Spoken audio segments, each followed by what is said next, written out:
Hello students.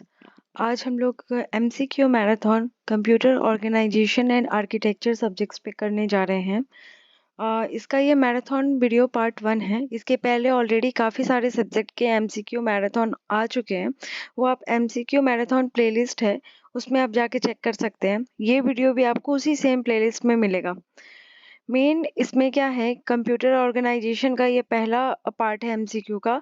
तो आपका basic level of questions आपके सिलेबस के अकॉर्डिंग हर टॉपिक से कवर किया जाएगा। तो हमारा पहला क्वेश्चन है, विच component of a CPU is responsible for fetching instructions from memory and decoding them from execution? कौन सा कंपोनेंट है सीपीयू का जो कि रिस्पॉन्सिबल होता है इंस्ट्रक्शन फेच करने के लिए मेमोरी से और डिकोड करने के लिए एग्जीक्यूशन के टाइम पे? तो क्या है इसका? Cache memory, ALU, control unit या फिर रजिस्टर फाइल? हमारे एमसीक्यू का टर्म ये है कि आप लोग पहले खुद से क्वेश्चन ट्राई करेंगे, वीडियो को पॉज करके। आप जो भी आंसर करें, बस लास्ट में मैं साथ में आंसर्स करवाते जा रही हूँ, तो आपको पैरेलली मैच कराते जाना है आंसर्स को। तो क्योंकि अभी हमारे एग्जाम को 1 महीने बचे हैं, लगभग 1 महीने बच गए हैं और हमको सिर्फ प्रैक्टिस प्रैक्टिस प्रैक्टिस करना है।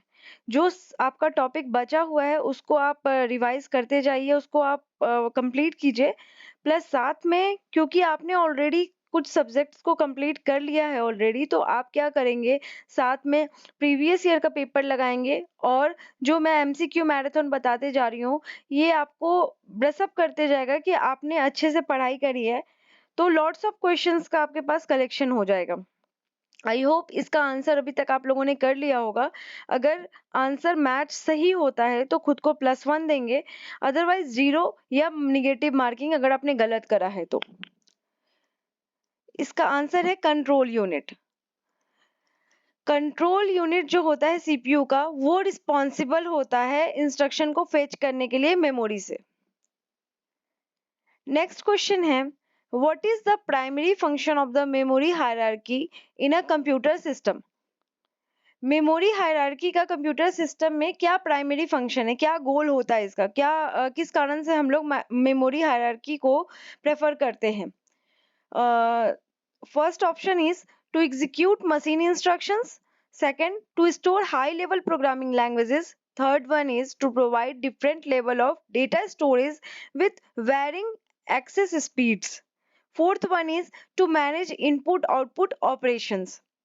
पहले खुद से आंसर करने का ट्राई करिए। अगर आप लोगों ने basic computer organisation and architecture का पढ़ा होगा तो आपने पढ़ा होगा मेमोरी हायरार्की। वो आपसे पूछ रहा है कि उसका पर्पस क्या है, हम लोग क्यों यूज करते हैं मेमोरी हायरार्की को। ये 4 ऑप्शंस है, पहले खुद से आंसर देने का आप लोग ट्राई करिए। थर्ड ऑप्शन है to provide different level of data storage with varying access speeds. जैसा कि हम लोग मेमोरी हायरार्की में पढ़े थे कि कौन सा स्टोरेज जो होता है वो आपको लो प्राइस में मिलता है और किसका स्पीड ज्यादा होता है। आप जब हायरार्की एक बार चेक करेंगे मेमोरी यूनिट का, तो आप ये देख पाएंगे कि उसमें आपका कौन से मेमोरी यूनिट का एक्सेस आप किस समय करते हो और किस पर्पस के लिए करते हो। And so the answer is to provide different level of data storage with varying access speeds. The next question is, in a computer system, what is the purpose of virtual memory? हम लोग computer system में virtual memory concept क्यों आया है, क्यों हम लोग virtual memory को यूज करते हैं? ऑप्शन सुनिए। To provide additional physical RAM, second one is to store program instructions, third one is to manage input output operations, fourth one is to extend available RAM by using disk space। हम लोग virtual memory का जो use है वो additional physical RAM की तरह उसको, मतलब to provide additional physical RAM, या फिर हम लोग to store program instructions. Obviously virtual memory को हम लोग स्टोर करने के लिए ही यूज करेंगे, बट इसमें स्पेसिफिक आंसर क्या है?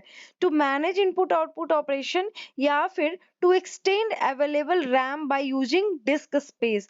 जो भी वर्चुअल मेमोरी का बेसिक कॉन्सेप्ट पढ़े होंगे वो डायरेक्टली इसका आंसर कर सकते हैं, क्योंकि ये डायरेक्ट आपका थ्योरी बेसिस पे क्वेश्चन है कि अगर आप सब्जेक्ट कवर कर लिए हो, वर्चुअल मेमोरी का कॉन्सेप्ट आपको पता है, तो आप डायरेक्टली इसका आंसर कर पाओगे।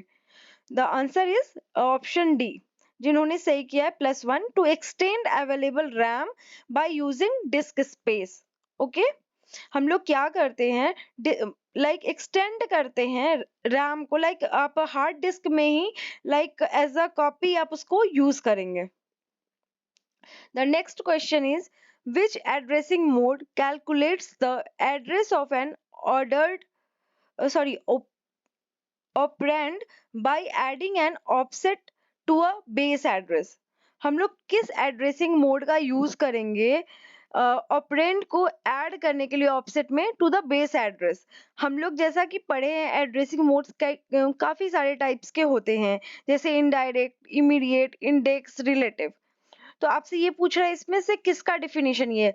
और जैसा कि जितना आप देखोगे ये एड्रेसिंग मोड्स के बारे में, अगर आप सही से समझते हो, वो 2 पेज होगा लगभग, आप सही से पढ़ के उसको आप नोट्स बना लेते हो ना, तो एक पेज में आप मेन पॉइंट जो है एड्रेसिंग मोड्स का, वो आप नोट डाउन कर पाओगे। लाइक इनडायरेक्ट में क्या होता है, इमीडिएट में क्या होता है। तो क्या करना ना कि पहले तो उसको 2-2 लाइन में आप नोट डाउन करना कि लाइक इनडायरेक्ट एड्रेसिंग मोड का डिफिनेशन ये होता है, और एक मैप बनाने का अपने माइंड में कोशिश करना, और उसी मैप को आप मतलब पिक्टोरियल फॉर्म में अपने कॉपी में नोट डाउन करना, ताकि कभी आपके पास टाइम कम रहे तो आप डिफिनीशंस नहीं, अपने ही डायग्राम से चीजों को समझ पाए कि इसका क्या हो सकता है। तो इसका आंसर क्या होगा, ये डायरेक्ट क्वेश्चन है, अगर आपने एड्रेसिंग मोड्स पढ़े होंगे तो।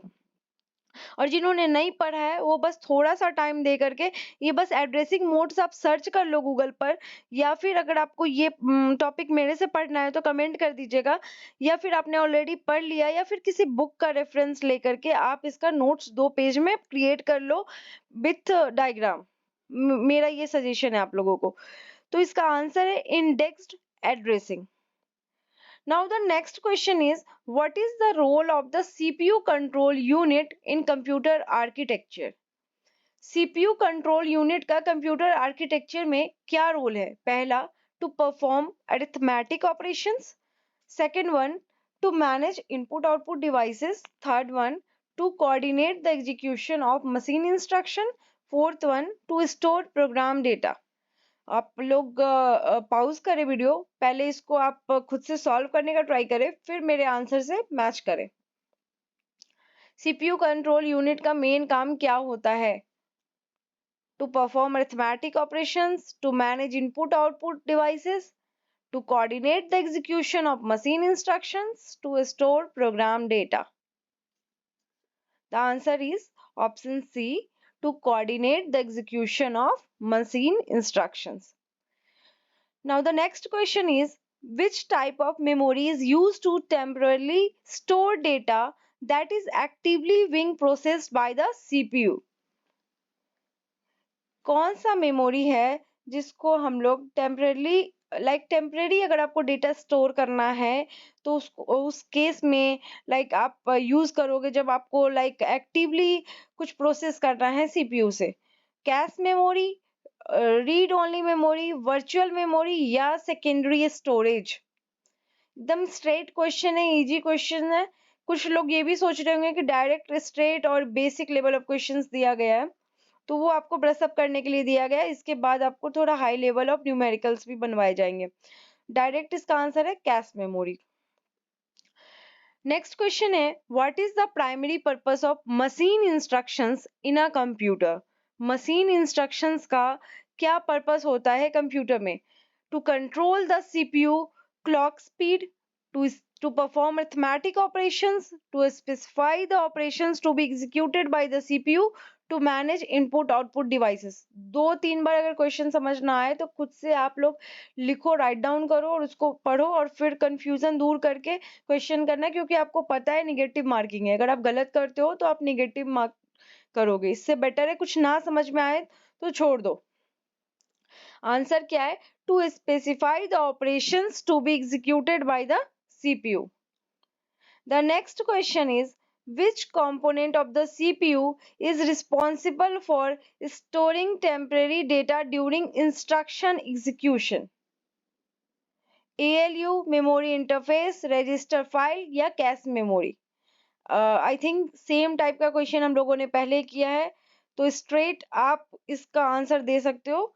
The answer is register file. Next question is, which addressing mode allows the operand to be directly specified in the instructions? कौन सा ऐसा एड्रेसिंग मोड है जो कि डायरेक्टली अलाउ करता है ऑपरेंड को इंस्ट्रक्शन में स्पेसिफाई करे? इनडायरेक्ट एड्रेसिंग, इमीडिएट, इंडेक्स्ड या फिर रिलेटिव? पहले खुद से पॉज करो, आंसर दो, फिर उसके बाद मैच करो। The correct answer is immediate addressing. The next question is, what is the function of the arithmetic logical unit? ALU का मेन फंक्शन क्या है सीपीयू में? बहुत ही ज्यादा बेसिक लेवल ऑफ क्वेश्चन है। To store instruction, to manage memory access, to perform arithmetic and logic operations, to control input output operations. I hope इसमें सबने वन आउट ऑफ वन लिया होगा। To perform arithmetic and logic operation. अगर किसी को नहीं पता है, ऑब्वियसली पता होगा, क्योंकि ये बिल्कुल बेसिक ऑफ कंप्यूटर है, तो ना पता होने का चांस नहीं है, बट नेम से भी आप उसका आंसर को गेस कर सकते हो। Next question is, which memory hierarchy level is the closest to the CPU and provides the fastest access to the data? अभी हम लोगों ने सेकेंड क्वेश्चन में मेमोरी हायरार्की की बात की थी, उसमें मैंने बताया था कि काफी सारे लेवल्स होते हैं। हम लोग क्या देखते हैं कि कौन सा ज्यादा मेमोरी फास्ट एक्सेस होगा, बट हम लोग उतना फास्ट चाहते हैं, बट वो प्राइस के अकॉर्डिंग चीजें थोड़ा मैनेज करना पड़ता है। तो ये पूछ रहा है सीपीयू के क्लोजेस्ट, जो कि सबसे फास्टेस्ट एक्सेस प्रोवाइड करता है डेटा का, वो कौन सा मेमोरी हायरार्की में कौन सा ऐसा मेमोरी स्टोरेज है? सेकेंडरी स्टोरेज ऑब्वियसली ये नहीं होगा, क्योंकि ये तो हम लोग डायरेक्टली साइड बाय साइड भी रखते हैं, अपने लैपटॉप में हम लोग रख सकते हैं। Hard disk drive, main memory या फिर कैश मेमोरी? इन चारों में कौन सा है? ये डायरेक्ट आंसर आपके वो मेमोरी हायरार्की से है। तो एक बात तो क्लियर है कि आपको मेमोरी हायरार्की का जो डायग्राम है वो बहुत अच्छे से देख के जाना है। ना हो तो 2-3 बार आप वो बना करके क्लियर कर लेना अपना। आंसर क्या है? Cache memory. Next question is, what is the purpose of instruction pipelining in computer architecture? Instruction pipelining का कंप्यूटर आर्किटेक्चर में मतलब क्या काम है? To increase the clock speed of the CPU, to execute multiple instruction simultaneously, to reduce the number of registers in the CPU, to manage input output operations. अगर आप लोगों ने इंस्ट्रक्शन पाइपलाइनिंग का कॉन्सेप्ट पढ़ा होगा तो पहला दूसरा लाइन ये है, इसका डिफिनेशन ये। The answer is to execute multiple instructions. Mean क्या है कि हम लोग पैरेलली मल्टीपल इंस्ट्रक्शंस को हम लोग रन कर सके, एग्जीक्यूट कर सके, ये हम लोग इंस्ट्रक्शन पाइपलाइनिंग के थ्रू ही कर पाते हैं। The next question is, which type of memory is non-volatile and is used for long-term storage of data and programs? This is very basic question. Cache memory, RAM, ROM और virtual memory, कौन सा ऐसा memory है जो non-volatile है? The answer is ROM. Next question is, what is the primary function of the memory interface in the computer system? Primary function memory interface का क्या है कंप्यूटर सिस्टम में? To execute machine instructions, to control input output operation, to manage CPU registers, to facilitate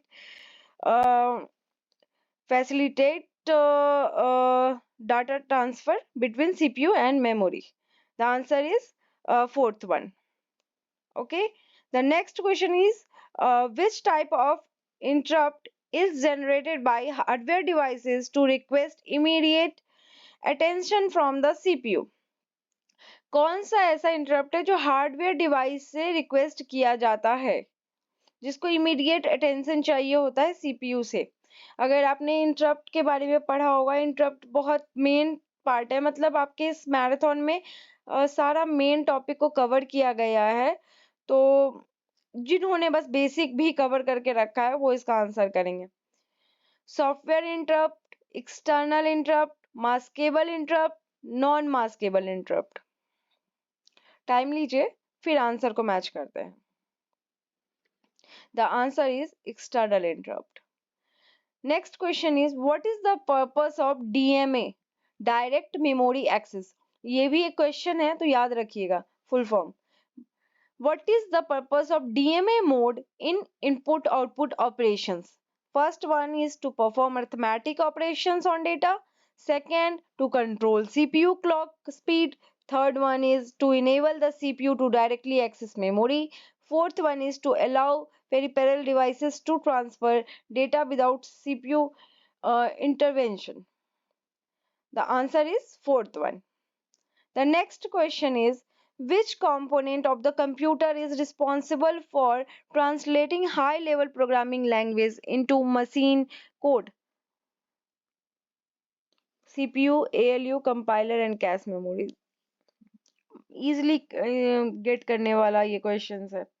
Next question is in a von Neumann architecture, what is stored in the same memory that holds data and program instructions?